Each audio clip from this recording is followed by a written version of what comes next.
सूरज ग्रहण हुआ तो अल्लाह के रसूल ने सारे सहाबा को जमा करके कहा कि नमाज पढ़ो। जो नमाज में जो दुआ आपने की उसमें अजाब कब्र से पनाह मांगी। तो इमाम राजी रहमतुल्लाह अलैह लिखते हैं कि ऐसा क्यों, सूरज ग्रहण हुआ है और अजाब कब्र से पनाह मांगी जा रही है। इमाम राजी लिखते हैं कि ऐसा इसलिए जब सूरज ग्रहण होता है तो जमीन पर अंधेरा होता है, उस जमीन के अंधेरे को देख करके रसूलुल्लाह को कब्र का अंधेरा याद आ गया, इसलिए नमाज में आपने अजाब कब्र से पनाह मांगी। एक बहरा आदमी था, उसको पता चला कि उसका समधी बीमार है। वो आया उसकी खैरियत लेने के लिए। वो सुनता तो कुछ नहीं है, सिर्फ बोलता है। तो उसने आकर के अपने समधी से पूछा क्या हाल है। उसके समधी ने खिसिया करके कहा मर रहा हूं। कहा सुबहान अल्लाह, मुबारक। बहरा आदमी है, कुछ सुनता तो है नहीं। उसने दूसरा सवाल पूछा कि क्या खा रहे हो। उसने गुस्से में कहा जहर खा रहा हूं। कहा बहुत अच्छी दवाई है, रात दिन पाबंदी से खाते रहो। तीसरा सवाल उसने पूछा कि तुम्हारा कौन से डॉक्टर से इलाज चल रहा है। तो मूड में था नहीं बताने के, वो कह दिया कि मलकुल मौत से।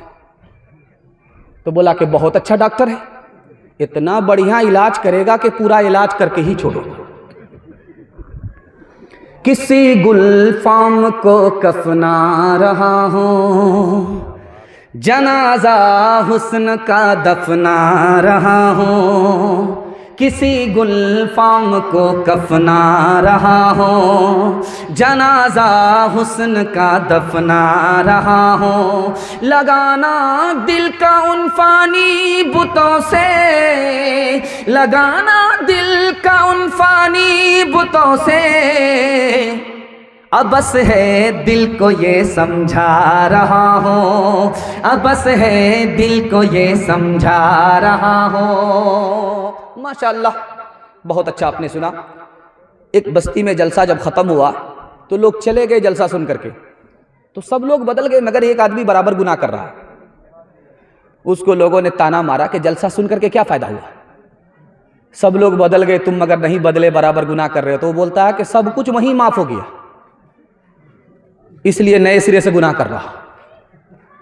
इसलिए इरादा कर लीजिए कि यहाँ भी बदलना है और मरते दम तक हालत को बदलते रहना है, अपनी इस्लाह करनी है। मौत से पहले इंशाअल्लाह मौत की तैयारी करेंगे। हाथ उठा दीजिए इंशाअल्लाह। 7 खून माफ़ है। मैं भी आपकी जगह होता, अचानक सवाल होता, मैं भी फंस जाता। घबराना नहीं, दायां बायां साथ आपको देते रहना है। आखिरी पैगाम जो अपने जलसे के हवाले से मैं इसको सबसे बड़ा पैगाम कहता हूँ, उसकी आप हिफाजत कर लीजिए। मैं गारंटी देकर के जा रहा हूँ, आपके हाथ पर भी पैसा, जेब में भी पैसा, घर में भी पैसा। ज़रूरत ख़त्म हो जाएगी, पैसा ख़त्म नहीं होगा। आपको सिर्फ 2 काम करने हैं, हलाल कमाना है, हिसाब से खर्च करना है। हलाल कमाएंगे, हिसाब से खर्च करेंगे। हाथ उठाइए इंशाअल्लाह। अभी कैसर राना साहब पढ़ रहे थे, कारी साहब, तो कह रहे थे कि जो इनाम मिलेगा मस्जिद में जाएगा। तो माशाअल्लाह आपने इनाम कम दिया, मस्जिद के नाम पर भी आपने इनाम कम दिया। लेकिन मैं एक बार इम्तिहान आपका और लूँगा, जब जलसा ख़त्म होने वाला होगा तो मस्जिद के नाम पर आपसे सदका लूँगा। तो सदका देंगे? हाथ उठा दीजिए इंशाअल्लाह। बड़ा खूबसूरत पैगाम आपकी खिदमत पर रखता हूँ। एक आदमी मस्जिद का पड़ोसी है, मस्जिद का कोना दबा लिया। किसी आलिम को जब पता चला, कहा कि मायूस मत हो, वो कोना उसके पूरे मकान को खींच लेगा। अभी 6 महीने गुजरे थे कि उस आदमी के घर में हादसा हुआ, उसने पूरा मकान बेच दिया। जिस आदमी ने ख़रीदा उसने मस्जिद में दाखिल कर दिया। दूसरे नमूने को बहुत ध्यान से सुनिएगा। बूढ़ा बाप लाठी पर बेटी के यहाँ आया, बेटी से कहा कि बेटी तुम मेरे बुढ़ापे का सहारा हो, मेरा तुम्हारे सिवा कोई नहीं है, अपने घर में रहने दो। बेटी ने कहा अभी निकलो, नहीं निकलोगे धक्के मार करके निकाल दूंगी। मोहल्ले के सारे लोग जमा हो गए। उस लड़की से कहा कि तुमको शर्म नहीं आती, तुम्हारा बाप है। कहा कि बाप से तो पूछो कि बाप को शर्म नहीं आती, मैं उसकी बेटी हूं। मेरा बाप इतना बड़ा सूदखोर है, दुनिया से सूद लेता है, लेकिन जब मुझे कर्जे की जरूरत पड़ी, मुसीबत में मैं गिरफ्तार हुई, तो मैंने बाप से कर्जा मांगा, मेरे बाप ने मुझे कर्जा दिया, लेकिन जब वापसी की बारी आई तो मेरे बाप ने मुझसे 1-1 रुपया कर्जे का सूद के साथ वसूल किया है। जब ये बाप मुझे नहीं पहचानता तो मैं भी इसको नहीं पहचानती। राज की बात यह है कि जब आदमी हराम खाता है तो सबकी निगाह से गिर जाता है। एक मिसाल पैगाम खत्म कर रहा हूं। सुपौल का आदमी 1 किलो दूध में 9 किलो पानी मिलाता था और जाकर के बेचता था। उससे लोग कहते थे यार इसमें तो दूध है ही नहीं, पानी है। तो वो कहता था इसमें तो दूध है नहीं, पानी है। तो वो कहता था मैं कसम खाता हूं मैंने पानी में दूध मिलाया है, दूध में पानी नहीं मिलाया। 99 दिन चोर के 1 दिन कोतवाल का।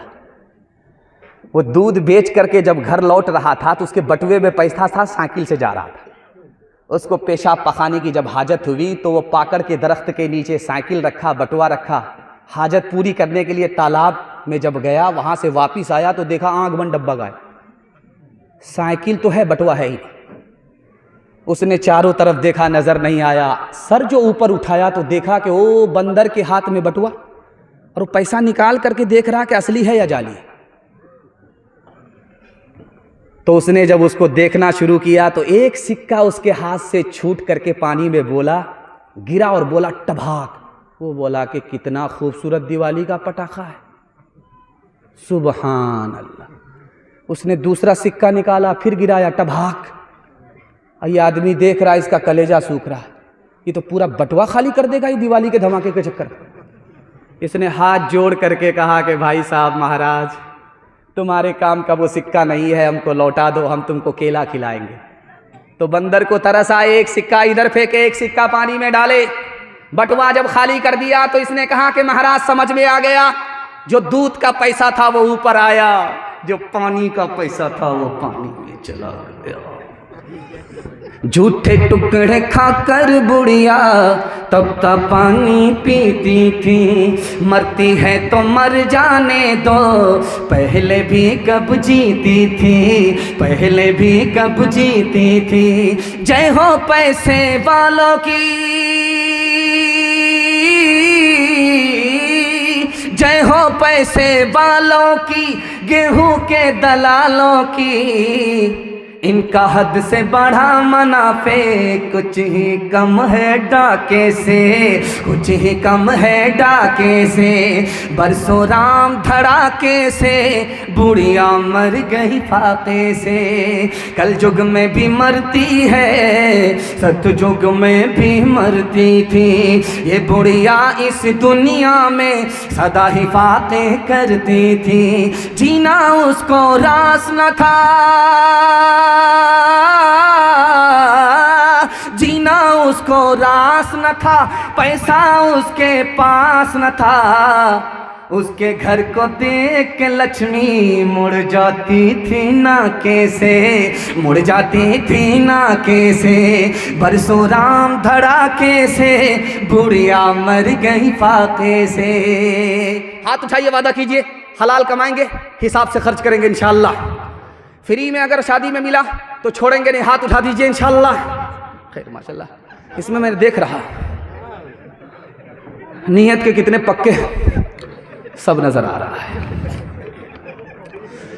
जवानों के हवाले से पैगाम, आपकी खिदमत में दिल खुश हो गया कि मैं देख रहा हूं कि इस मजमे में बच्चे कम आए, और बच्चों से ज्यादा बूढ़े और बूढ़ों से ज्यादा माशाअल्लाह अल्हम्दुलिल्लाह जवान है। मैं अपने जवानों के वास्ते दुआ करता हूं, अल्लाह हमारे जवानों को दीन दुनी रात चगुनी तरक्की से मालामाल फरमाए। हमारे जवान यहां से लेकर के वहां तक सुनने के लिए तैयार, जोश के साथ हाथ उठाइए इंशाअल्लाह। रात में किसी वक्त में आप उठ करके देखिए और जमीन पर टॉर्च मारिए। आपके मोबाइल में टॉर्च होती है, आप उसको मारिए, रात में किसी वक्त में उठिए, जमीन पर मारिए, दीवार पर मारिए, तो कोई भी चीज हरकत में नहीं होगी सिवाय चूटी के। चूटी के सिवा हर चीज सुकून में है, सो रही है, मगर चूटी हरकत में है, सो नहीं रही। सुलेमान अलैहिस्सलाम ने जवानों से कहा कि जवानों जानते हो, रात में उठ करके देखो चूटी हरकत में है, दिन में देखो चूटी हरकत में है, दीवार पर देखो चूटी हरकत में है, जमीन पर देखो चूटी हरकत में है। जानते हो क्या करती है ये? चूटी को पता है कि सर्दी के लिए अभी कमाना है, चूटी को पता है कि बारिश के लिए अभी कमाना है। रात दिन मेहनत करके चूटी ने हलाल कमाया, खानदान को भी बचाया, जान को भी बचाया। इस महंगाई में अपनी जान खानदान को बचाना चाहते हो तो चूटी से सबक लो, रात दिन मेहनत करके हलाल कमाओ, ईमान भी बच जाएगा, जान भी बच जाएगी। एक जवान आया मस्जिद में और कहता है, मालिक दे दो छप्पर फाड़ के 56 करोड़ की चौथाई। हजरत उमर ने कहा, ओ मजनू कौन सी दुआ कर रहा है? कहा कि हुजूर ये आशिक की दुआ है, आप इधर ध्यान मत दीजिए। कहा, ओ आशिक के बच्चे, याद रखो आसमान से सोना बरसता नहीं है, आसमान से चांदी बरसती नहीं है। जरूर मस्जिद में दुआ करो, लेकिन दुआ के बाद मस्जिद में मत रुको, मेहनत के लिए मस्जिद से बाहर निकल जाओ। एक जवान अपने दोस्तों से कह रहा था, मेरी शादी राजा की बेटी से हो रही। उसके दोस्तों ने कहा, कहां राजा भोज, कहां गंगवा तेली, तुम्हारी शादी राजा की बेटी से कैसे हो रही? कहा, मेरी तरफ से कबूल है, उसकी तरफ से बाकी। हाथ उठाइए, वादा कीजिए हलाल कमाएंगे, हिसाब से खर्च करेंगे, फ्री में शादी करेंगे अल्लाह पर भरोसा करके। हाथ उठाइए इंशाअल्लाह। अपनी और अपने बेटे की शादी फ्री में करेंगे, हाथ उठा दीजिए इंशाअल्लाह। अच्छा माशाअल्लाह, कुछ लोग हाथ उठाए, वो दूसरी और तीसरी के चक्कर में उनकी बीवी ने चैनल के जरिए से देख लिया हाथ को, तो जहर खिला करके ऐसा मारेगी कि सीधे कयामत में उठेंगे। हाल न पूछे दर्द न बांटे इस जंगल के लोग, अपना अपना सुख है सबका, अपना अपना सुख। कोई नहीं जो हाथ बढ़ा कर, कोई नहीं जो हाथ बढ़ा कर गिरतों को ले थाम। बाहर से चुप चुप लगता है, अंदर है कोहराम। बाहर से चुप चुप लगता है, अंदर है कोहराम। आपको ये मिसरा मिसदाक के बगैर समझ में नहीं आएगा।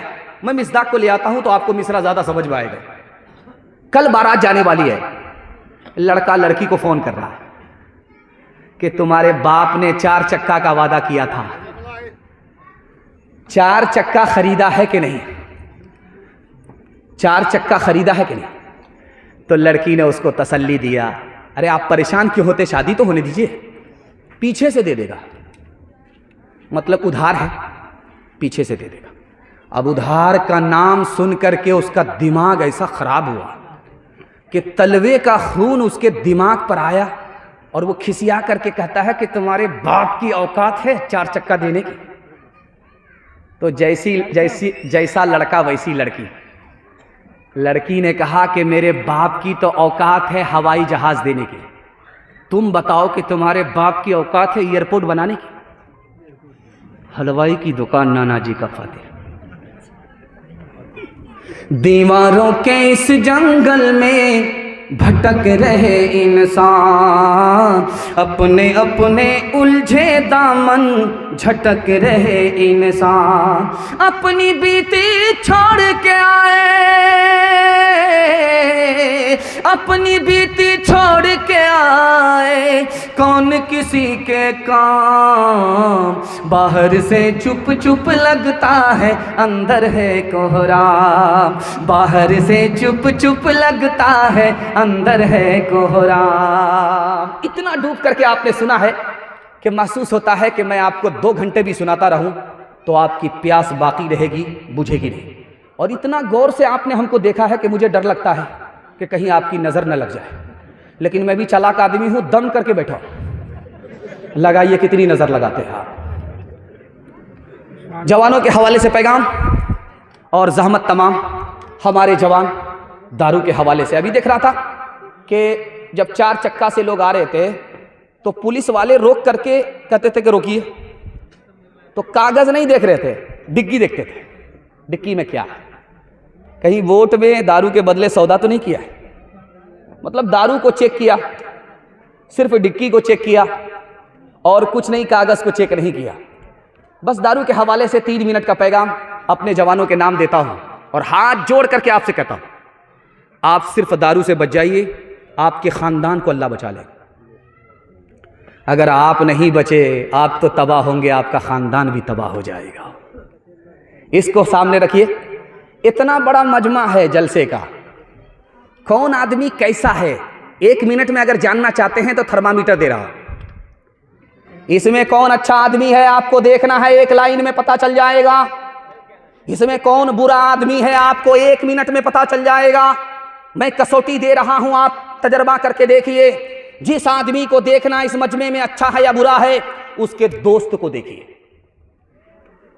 अगर उसका दोस्त नमाजी है समझ जाइए ठीक ठाक आदमी है।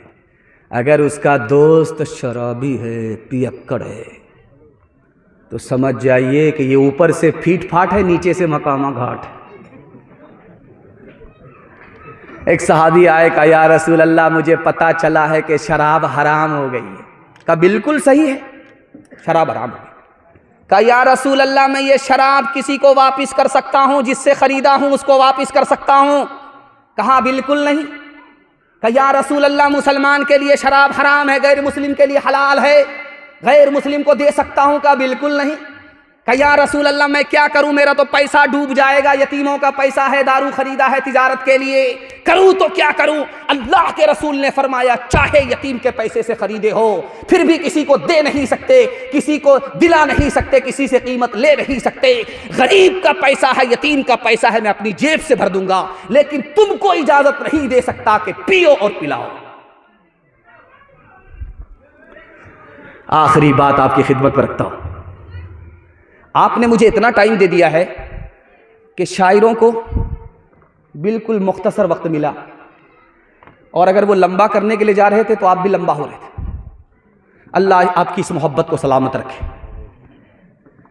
जलसा चल रहा था, मुकर्रिर ने एक मसला बताया, हाथ जोड़ करके कहा कि दारू छोड़ दो, अल्लाह अपने हाथ से जन्नत में पिलाएगा। सुभान अल्लाह। दारू अगर नहीं छोड़ोगे, जन्नत में चले भी गए तो सब कुछ मिलेगा, दारू नहीं मिलेगी। एक आदमी बोला, बगल में शायर था, वो बोला कि यह बात गलत है, जो दारू वहां हराम नहीं है यहां हराम क्यों है? उसने एक मिसरा कहा, जाहिद अगर है ये मसला तो फिर मुझको इसमें कलाम है, वो मैं जो खुल्द बरी में रवा, मैं कदे में क्यों वो हराम है। दूसरा शायर था, बूढ़ा था, 100 चोट सोनार की 1 चोट लोहार की उसने मारी। क्या जवाब दिया कि उसका एतराज खत्म हो गया और उसको तसल्ली हो गई। उस मिसरे को सुनाता हूं और अपने जवान की आंख से पट्टी हटा रहा हूं, दुआ करता हूं अल्लाह हमारे जवानों को शराब से, कबाब से, जुआ से, जिना से कदम कदम पर अल्लाह मामून और महफूज फरमाए। उसने कहा तू भटक इधर उधर के ये, तू बहक न इधर उधर के ये, खुदा का अपना निज़ाम है, खुदा का अपना निज़ाम है, जो वो हुक्म दे तो हलाल है, जो वो हुक्म दे तो हराम है, जो वो हुक्म दे तो हलाल है, जो वो हुक्म दे तो हराम है। नफ्स के ताबे हुए ईमान रुखसत हो गया, वो ज़नाने में घुसे मेहमान रुखसत हो गया। मैं उन्होंने पी अब उनके पास क्यों कर दिल लगे, मैं उन्होंने पी अब उनके पास क्यों कर दिल लगे, मैं उन्होंने पी अब उनके पास क्यों कर दिल लगे। जानवर एक रह गया, इंसान रुखसत हो गया, जानवर एक रह गया, इंसान रुखसत हो गया। मर्दों के हवाले से आखिरी पैगाम, ज़हमत तमाम। मैं जब मेहमान खाने में आया तो कारी कैसर साहब ने कहा कि मुफ्ती साहब ये पैगाम आना चाहिए, वो पैगाम आना चाहिए। मैं समझ गया कि ये बीमारी हर जगह है, जहाँ भी मुसलमान वहाँ ये बीमारी, कि हमारे घर का झगड़ा घर में हल होता ही नहीं है, सीधा अदालत में चला जाता है। और मारवाड़ियों का झगड़ा घर में हल हो जाता है, अदालत जाता ही नहीं है। हमारे घर में अगर कोई ऊपर जाए उसकी टांग खींच करके नीचे लाते हैं, बेटा इतनी जल्दी ऊपर जाने की जरूरत नहीं, बराबर बनो। और मारवाड़ियों में कोई नीचे गया तो सब लोग मिल करके उसको संभालते हैं। इसलिए वो तरक्की का आसमान छू रहे हैं और हम जिल्लत की पस्ती में जा रहे हैं। दुआ करता हूँ अल्लाह हमारे घर में, घर घर में, मस्जिद में, मसलक में इत्तिहाद और इत्तिफाक का मज़ाहिरा फरमाए। यहाँ से लेकर के वहाँ तक सुनने के लिए तैयार, जोश के साथ हाथ उठाइए इंशाअल्लाह। अलीगढ़ 1875 में बनाया सर सैयद अहमद खान साहब ने। दुआ कीजिए अल्लाह उनकी कब्र को नूर से भर दे। सर सैयद अहमद खान साहब जब अलीगढ़ यूनिवर्सिटी बना रहे थे तो कुछ लोग उसके खिलाफ कुफ्र का फतवा ले रहे थे। सर सैयद अहमद खान साहब को लोग काफिर बता रहे थे, लेकिन सर सैयद अहमद साहब के ज़र्फ पर आप कुर्बान जाइए, उन्होंने मलामत करने वाले की कोई परवाह नहीं। बिल्कुल हाथी पास हो चुका है, सिर्फ दुम फंसी है, एक झटका लगेगा पास हो जाएगी इंशाअल्लाह। सर सैयद अहमद खान साहब ने कहा, गोरखपुर के एक आलिम थे, उनका नाम था मौलवी अली बख्श।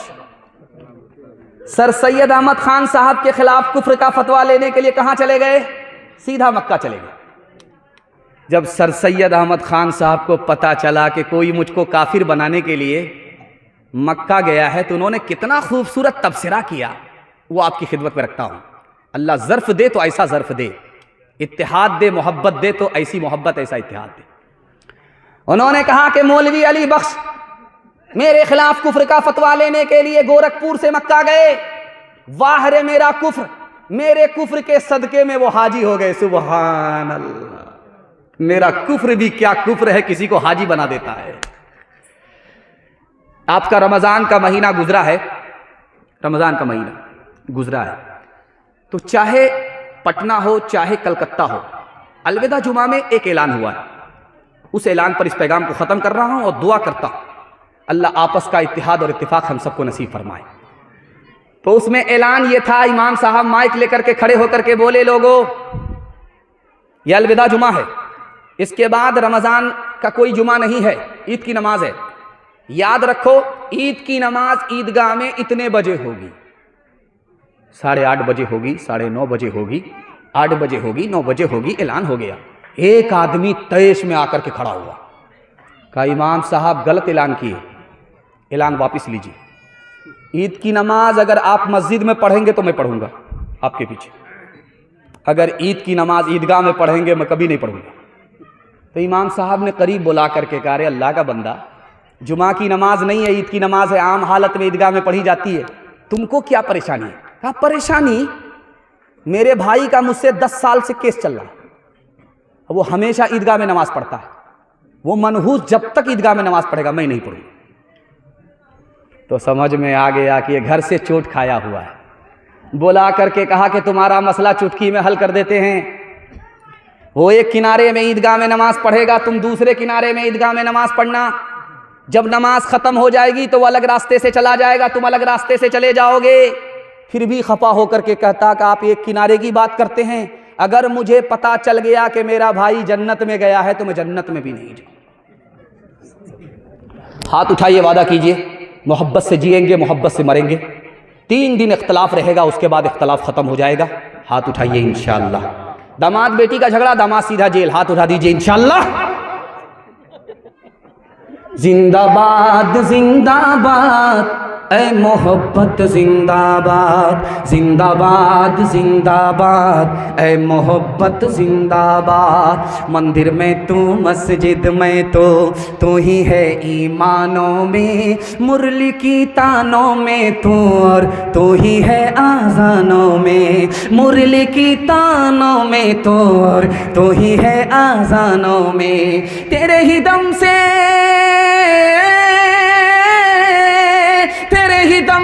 दीनों धर्म की दुनिया है आबाद। जिंदाबाद जिंदाबाद, ऐ मोहब्बत जिंदाबाद।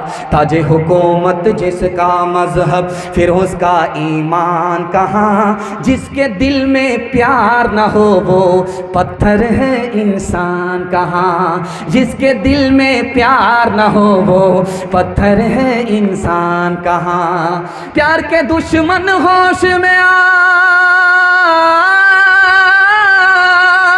प्यार के दुश्मन होश में आ तो जाएगा बर्बाद। जिंदाबाद जिंदाबाद, ऐ मोहब्बत जिंदाबाद। माशाल्लाह पैगाम ख़त्म हो गया और सिर्फ 5 मिनट के लिए मेरे हिस्से का जलसा बचा हुआ है। औरतों के हवाले से 3 पैगाम यहाँ से लेकर के वहाँ तक सुनने के लिए तैयार? हाथ उठाइए इंशाल्लाह। बहन से ज़्यादा साली पर मेहरबान, हाथ उठाइए इंशाल्लाह। माशाल्लाह माशाल्लाह।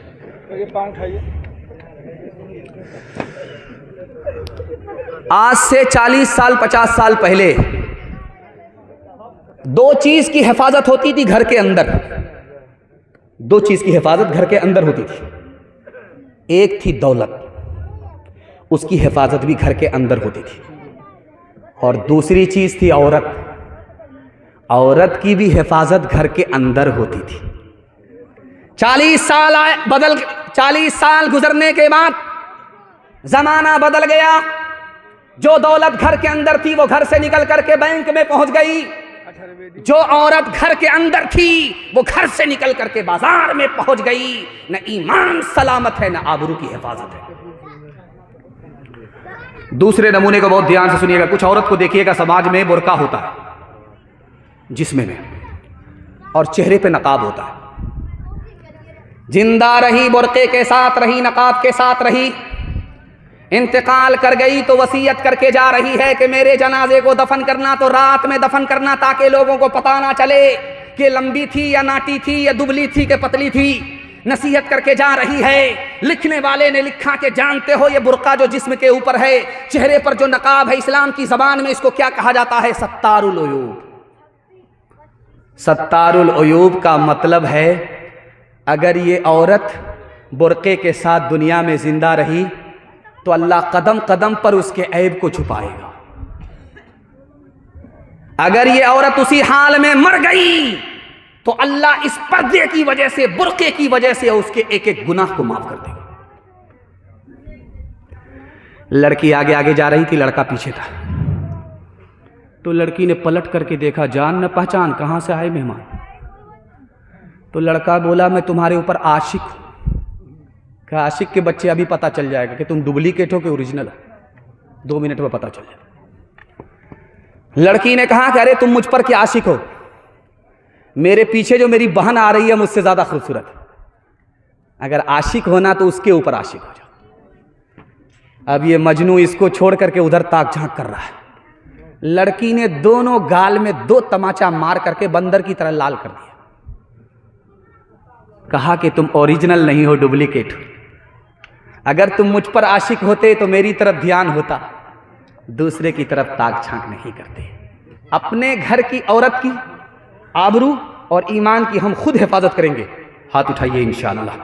खुली फिरती है जो आज़ाद वो खतरे में रहती हैं, हिफाजत से हमारी मुर्गियाँ डरबे में रहती हैं। बुजुर्गों की शराफत का भरम रखने में रहती हैं, हमेशा खानदानियों रते पर्दे में रहती हैं। खुला एक आसमां दे इनको उड़ने के लिए मौला, तमन्नाओं की चिड़िया ख्वाब के पिंजरे में रहती हैं। आखिरी पैगाम, आपको कितनी दुआ दूं? मैं दुआ देना चाहता हूं दिल से, क्योंकि आप दुआ लेने वाले लोग नहीं हैं। आपने ऐसा काम किया है, सुन करके ऐसा हक अदा किया है कि दुआ देने वाले आपको दुआ देने पर मजबूर हो गए।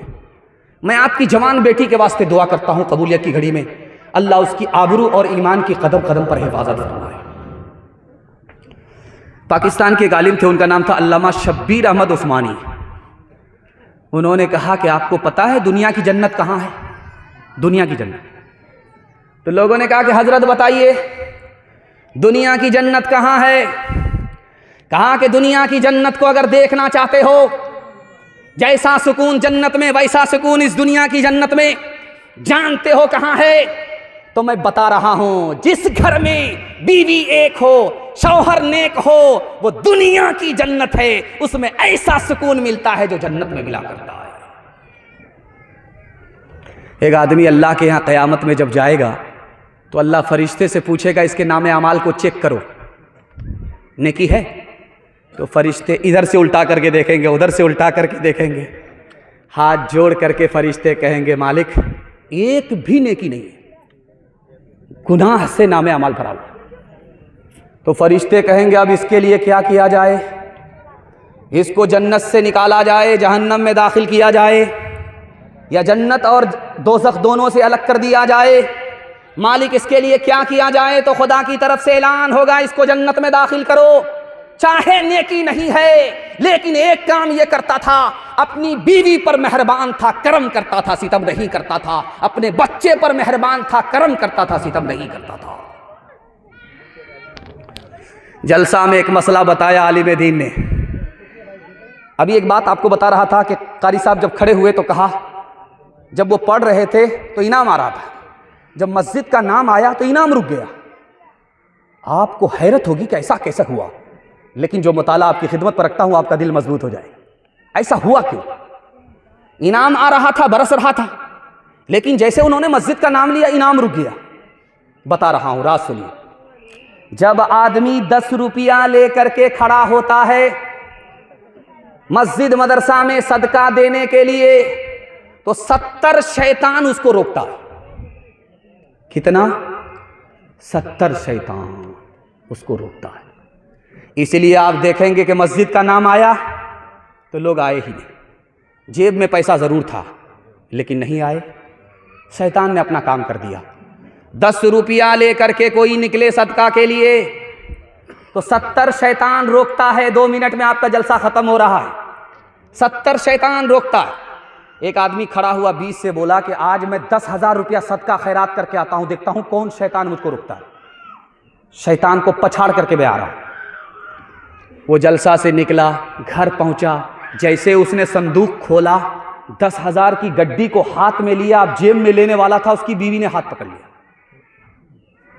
कहां ले जा रहे? कहा सदका करने। कहा क्यों? कहा मौलाना ने मसला बताया। कहा तुम्हारी भी खैरियत लूंगा, तुम्हारे मौलवी भी खैरियत लूंगा, भलाई इसी में, जैसा जहां पैसा है वहीं रखो। अब वो वापिस आकर के मजमे में बैठ गया मुंह लटका करके। अब मौलाना ने कहा अरे सीना तान करके गए थे कि आज खैरात करके आऊंगा, 70 शैतान को शिकस्त दे करके आऊंगा, अरे वहां से आए मुंह लटका करके, सर झुका करके क्यों बैठ गए? उसने कितनी प्यारी बात कही। उसने कहा कि 70 शैतान को शिकस्त दे करके आ रहा हूं। 70 शैतान को तो मैंने शिकस्त दे दिया, लेकिन शैतान की खाला से हार गया। कौन किसका हबीब होता है, कौन किसका रकीब होता है, कौन किसका यूं ही बन जाते हैं वहाँ रिश्ते, यूं ही बन जाते हैं वहाँ रिश्ते, जहाँ जिसका नसीब होता है, जहाँ जिसका जलसा ख़त्म हो गया। मेरी आदत है जब मैं मजमे से खुश होता हूँ तो अपनी तरफ से फाव दे करके जाता हूँ। जब मछली लोग खरीदते हैं बराबर बराबर डंडी होती, फाव 2-4 ठो दीजिए ना, 2-4 के चक्कर में 1.5 किलो कर लेते, 1 किलो का पैसा 1.5 किलो। वो फाव दे करके मैं आपकी खिदमत से रुखसत होना चाहता हूँ। आप लोग सुनने के लिए तैयार हैं? माँ बाप की खिदमत करेंगे, माँ बाप मर गए, दुआएं मगफिरत करेंगे, हाथ उठाइए इंशाअल्लाह। बूढ़ा पीछे पीछे चल रहा था, जवान आ गया। अल्लाह के रसूल ने रोक करके पूछा, ये बूढ़ा कौन है जिस तुम्हारे पीछे पीछे चल रहा? कहा मेरा बाप है। कहा सुबहान अल्लाह, अगर ये तुम्हारा बाप है तो बाप से आगे मत चलना, अगर ये तुम्हारा बाप है तो बाप से पहले मत बैठना, अगर ये तुम्हारा बाप है बीमारी और बुढ़ापे की वजह से कपड़े में पेशाब कर दे, उसके कपड़े को इस तरह धोना जैसे बचपन में मोहब्बत से तुम्हारे पेशाब को धोया है। बेटा नाफरमान हुआ, दोजख में पहुंच गया। उसके माँ बाप अपने माँ बाप के नाफरमान हुए, वो दोजख में पहुंच गए। आखिरी मिसाल, पैगाम खत्म कर रहा है। तो दोजख में बेटा भी जल रहा है, माँ बाप को देख रहा है, माँ बाप भी जल रहे हैं, बेटे को देख रहे।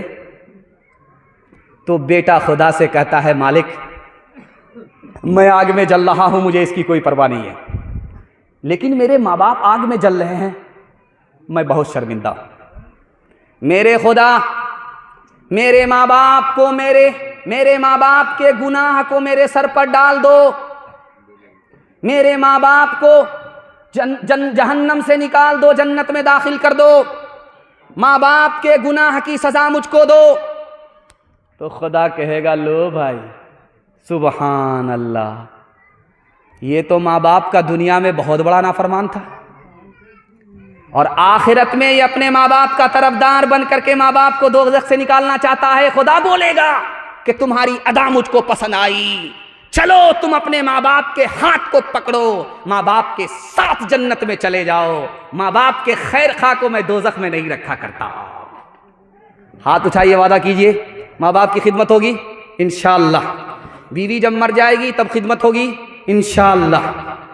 शादी से पहले माँ बाप को, शादी के बाद सास ससुर को कमा करके खिलाएंगे इंशाअल्लाह।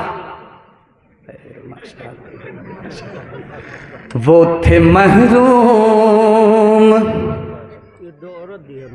माशाअल्लाह, अल्लाह उनके सदक़े को कबूल फरमाए, उनकी इज़्ज़त आबरू की कदम कदम पर अल्लाह हिफाजत फरमाए, फ़ातिमा और आयशा का नमूना बनाए, जन्नत जाने वाली, जन्नत ले जाने वाली बनाए। वो थे महरूम मगर तुझको पढ़ाया भी है, हो पसीना तेरी खातिर तो बहाया भी है, हो पसीना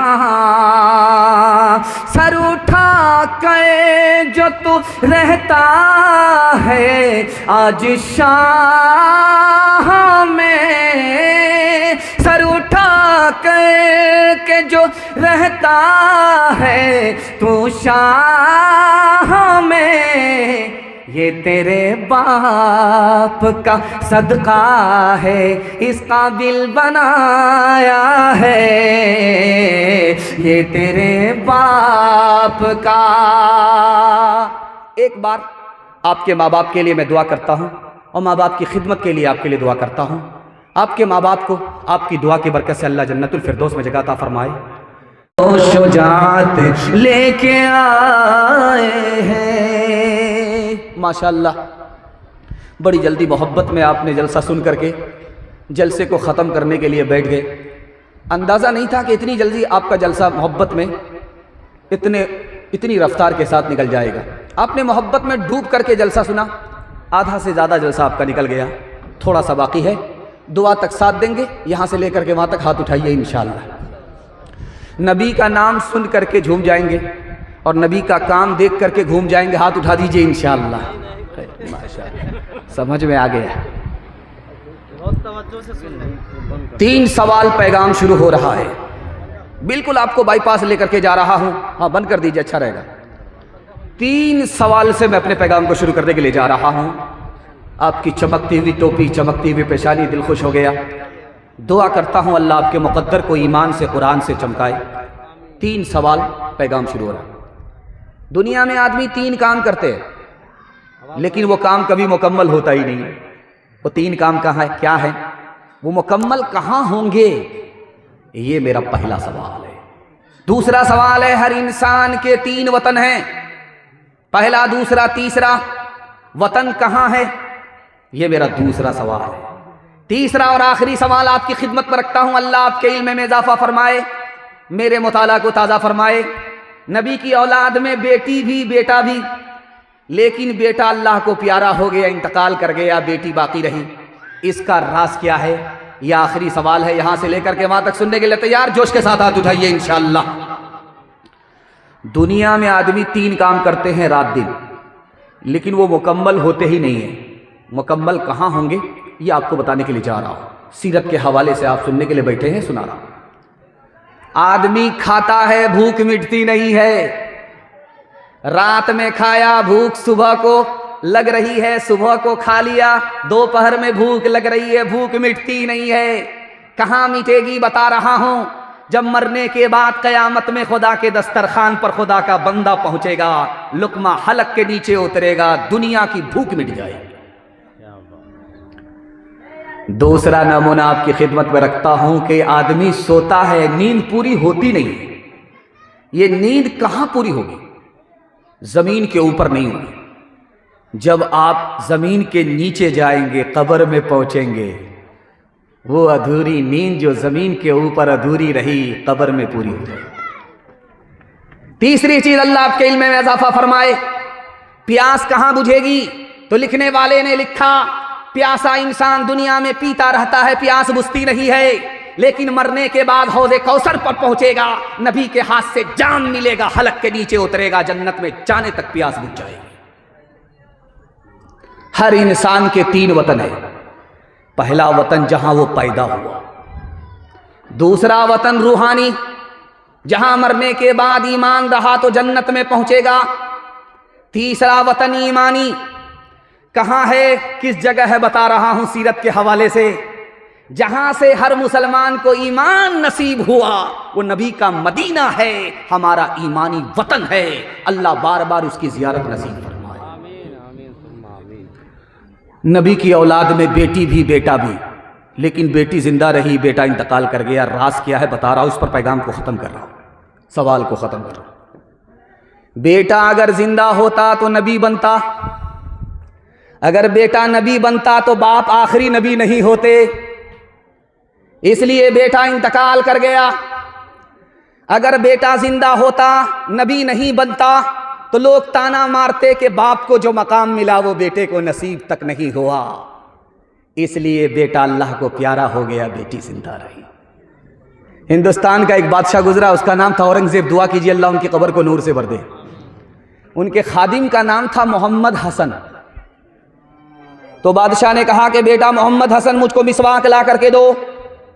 उसने मिसवाक ला करके दिया। उसने कहा बेटा मोहम्मद हसन, मुझको खाना खिलाओ। उसने खाना ला करके दिया। एक मर्तबा बादशाह की जबान से निकला, हसन कहां हो। अब जो हसन आया तो लोटे में पानी लेकर के आए कि हुजूर वजू कर लीजिए। तो बादशाह के वजीर ने उससे पूछा कि तुम्हें कैसे पता चला कि बादशाह का वजू टूट गया है। क्या बादशाह की आदत है, जब उसका वजू होता है तो वो मोहम्मद हसन कहता है, जब उसका वजू नहीं होता तो मोहम्मद का नाम बगैर वजू के वो जबान से अदा करता ही नहीं है। हाथ उठाइए, वादा कीजिए, जवानी में निकाह, बुढ़ापे में हज। हाथ उठा दीजिए, जरा मैं ध्यान से आप लोगों को देख लूं कि आप लोग हैं कहां, यही हैं कि ससुराल में। पहले तौबा से दिल पाक कर लीजिए, जामे तौहीद लब से लगा लीजिए। पहले तौबा से दिल पाक कर लीजिए, जामे तौहीद लब से लगा लीजिए। पहले तौबा से दिल पाक कर लीजिए, जाम तौहीद लब से लगा लीजिए, आब ज़मज़म से फिर अपना मुँह धोइए, आब ज़मज़म से फिर अपना मुँह धोइए, और नामे शहे अंबिया लीजिए। इतना कह दीजिए आज कासिर ज़रा आपकी नात गोई का मकसद है क्या, गर नबी की गुलामी की है आरज़ू, तो गुलामे नबी से दुआ लीजिए। माशाअल्लाह, इतना खूबसूरत जलसा, इतने खूबसूरत सामाईन और अजीम समात महसूस हो रहा है कि जलसा अभी शुरू हुआ है।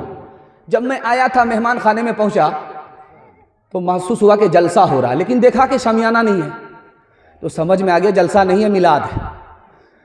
लेकिन जब यहाँ आया तब महसूस हुआ कि नहीं, मिलाद नहीं है, जलसा है। लेकिन मैंने सोचा कि अगर जलसा मिलाद होता तो मैं अगरबत्ती और मोमबत्ती दोनों साथ में लेकर के आता और दोनों को जला करके सबका एक साथ फातिहा कर देता, उसके बाद चला जाता। लेकिन अल्लाह का शुक्र है कि मिलाद जलसा बन गया।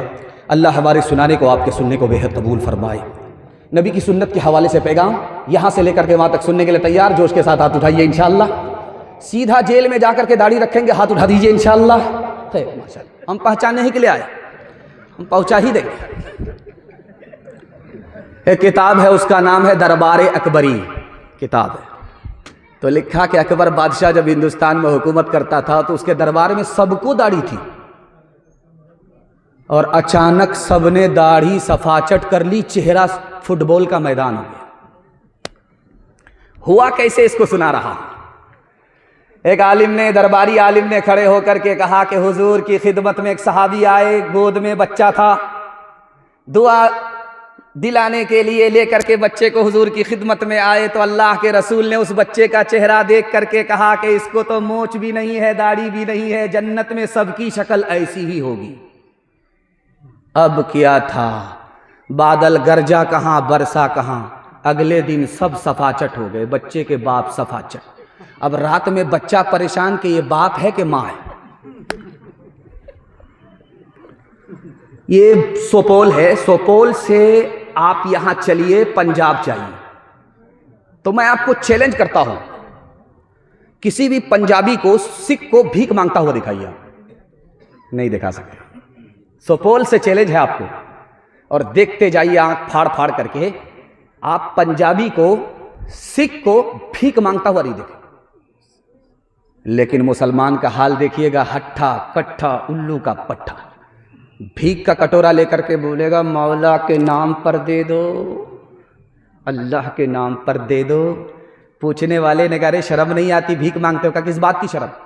मेरा बाप नेशनल फकीर, मेरा दादा इंटरनेशनल फकीर। दूसरा नमूना आपकी खिदमत पर रखता हूं, ध्यान से सुनिएगा। ये सुपौल से लेकर के पंजाब तक देखिए, सिख और सरदार को, सिख को, पंजाबी को, कि छोटी बड़ी दाढ़ी जरूर होगी, पगड़ी सर पे जरूर होगी।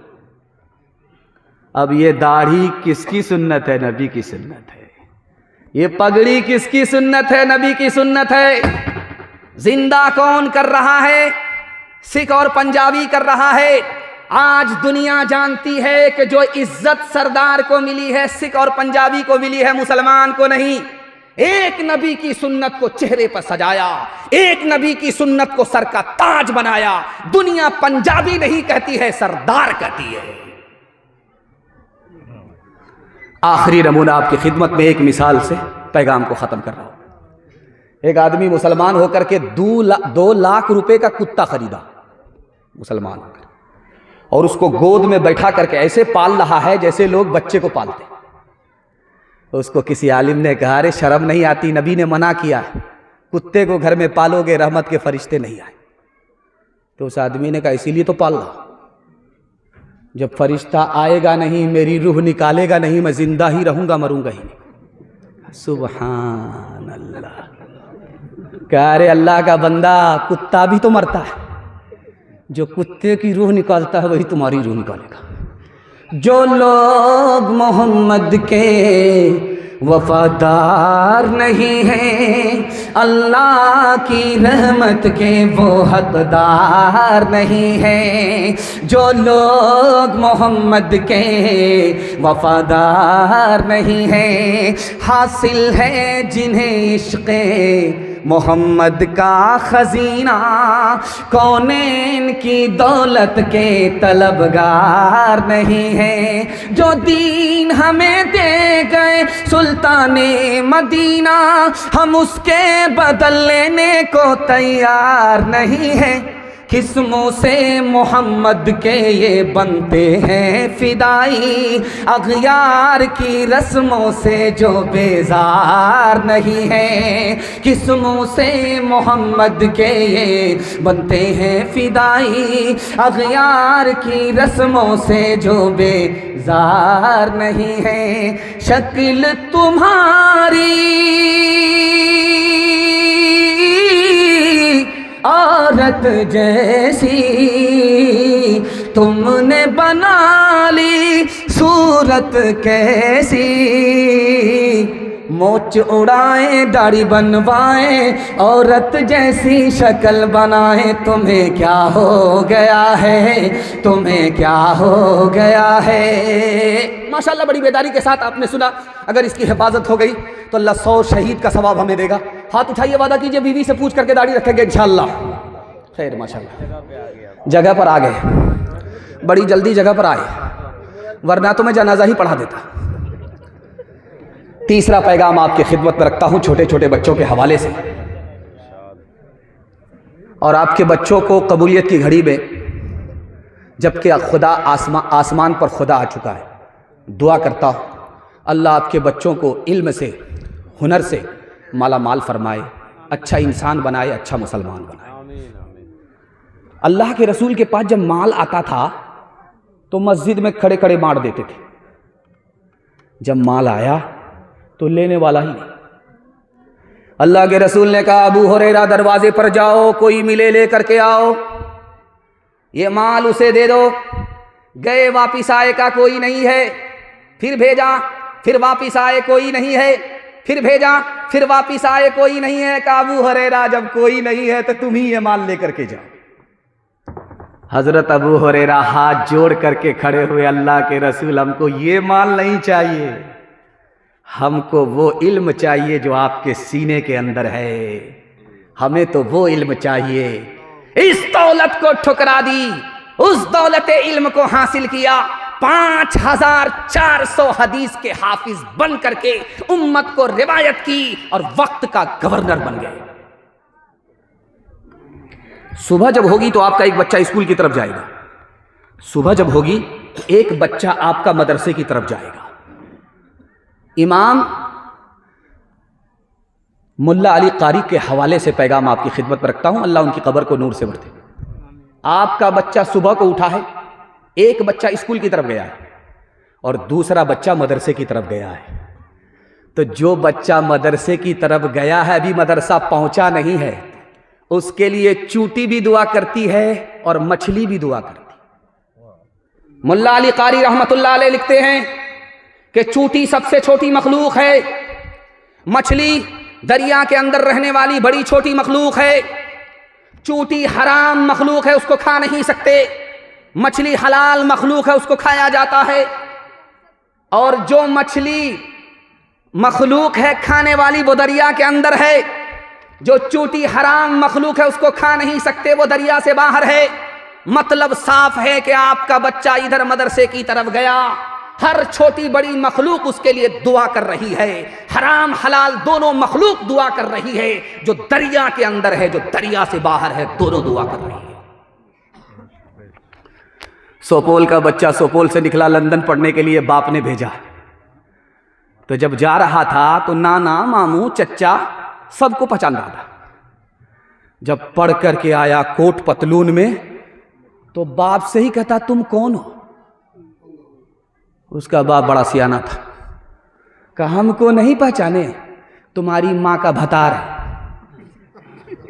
तुम्हारी माँ हमारी जोरू है। स्कूल में कॉलेज में पढ़ाओ इन्हें, लेकिन आसार ज़माना भी दिखाओ इन्हें, लेकिन आसार ज़माना भी दिखाओ इन्हें, लेकिन बच्चों को अपने दीन से हरगिज़ न हटाओ। हर घर में कोई हाफिज़ कुरान बनाओ, हर घर में कोई हाफिज़ कुरान बनाओ। कुरान का पढ़ना तुम्हें जन्नत दिलाएगा, दुनिया की मुसीबत से सदा ये बचाएगा।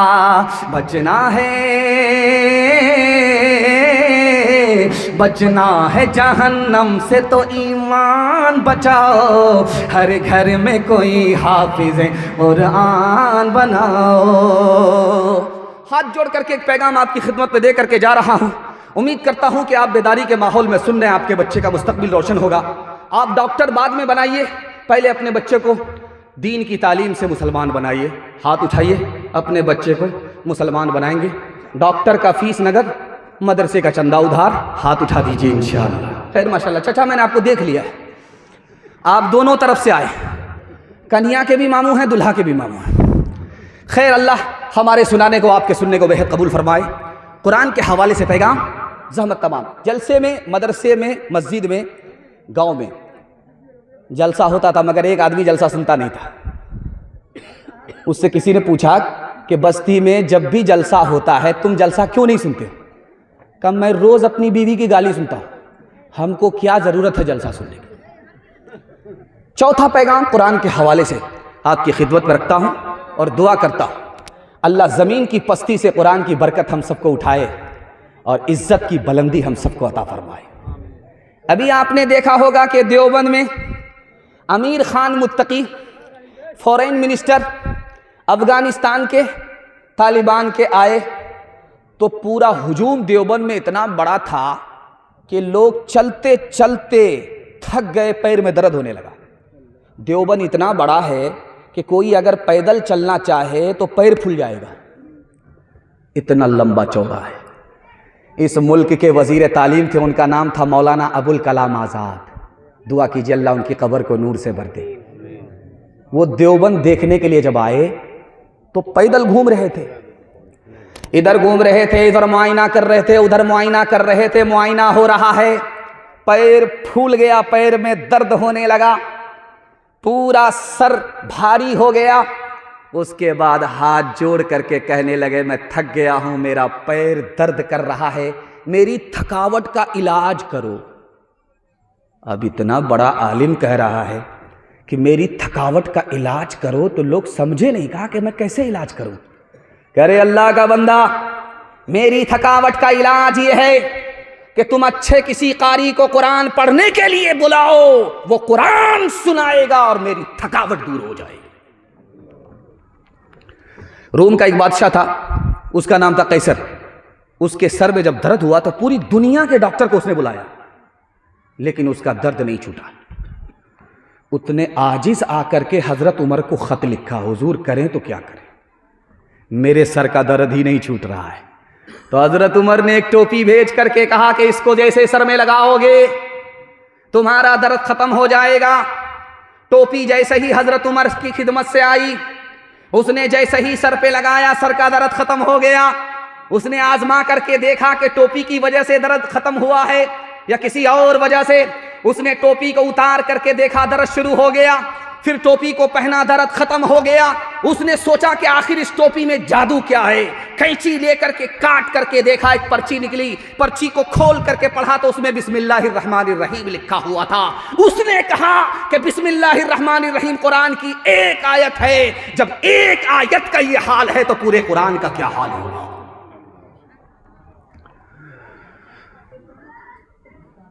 दरभंगा में इमाम साहब नमाज पढ़ा रहे थे, सूरह फातिहा पढ़ने के बाद सूरत भूल गए, पीछे मुक्तदी नमाज पढ़ रहे थे। अब सोचा कि अगर मुक्तदी को पता चल जाएगा तो तनख्वाह भी बंद कर देंगे।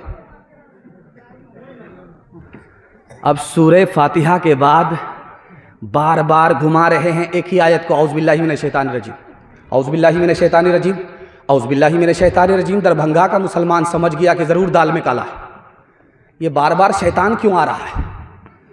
तो पीछे एक मुंहफट मुक्तदी था, नमाज में ही कहा, इमाम साहब समझ में आ रहा है, कसूर शैतान का नहीं है, शैतान का कसूर नहीं है, कसूर आपका अपना है, आपको आगे याद ही नहीं है।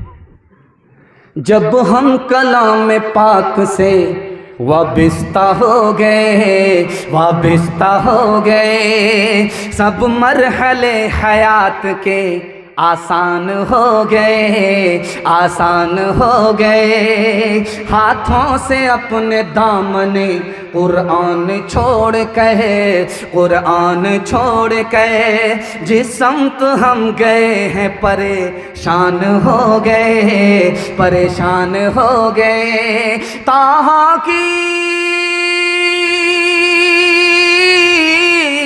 ताहा की आयतों पे जो नजरे उमर पड़ी, एक लख्त कलमा पढ़ के मुसलमान हो गए, मुसलमान हो गए। एक लख्त कलमा पढ़ के मुसलमान हो गए। कुरान पर अमल होगा, कुरान की तिलावत करेंगे, हाथ उठा दीजिए इंशाअल्लाह। रमज़ान के बाद कुरान ताक में हाथ उठा दीजिए इंशाअल्लाह। खैर माशाअल्लाह बाराती में आप लोग आए हैं, दांत पिजा करके आए हैं, लेकिन यहाँ तो हड्डी बोटी कुछ नहीं मिलने वाली है, सिर्फ दुआ मिलेगी। जिंदा रहेंगे तो ज़िंदगी मिलेगी, मर गए तो कुरान खानी मिलेगी, इसके अलावा कुछ नहीं मिलेगा। पांचवा पैगाम यहाँ से लेकर के वहाँ तक बेदारी के माहौल में सुनने के लिए तैयार है? जोश के साथ हाथ उठाइए इंशाअल्लाह। दुनिया और आखिरत के हवाले से आपकी खिदमत पे पैगाम है। जिस वक्त हज़रत अक़दस मौलाना अलाउद्दीन साहब सुना रहे थे तो वो घबरा रहे थे, कुछ लोग यहाँ थे, कुछ लोग कहीं थे, लेकिन मैंने देखा जहाँ खाना पक रहा था वहाँ ज़्यादा थे।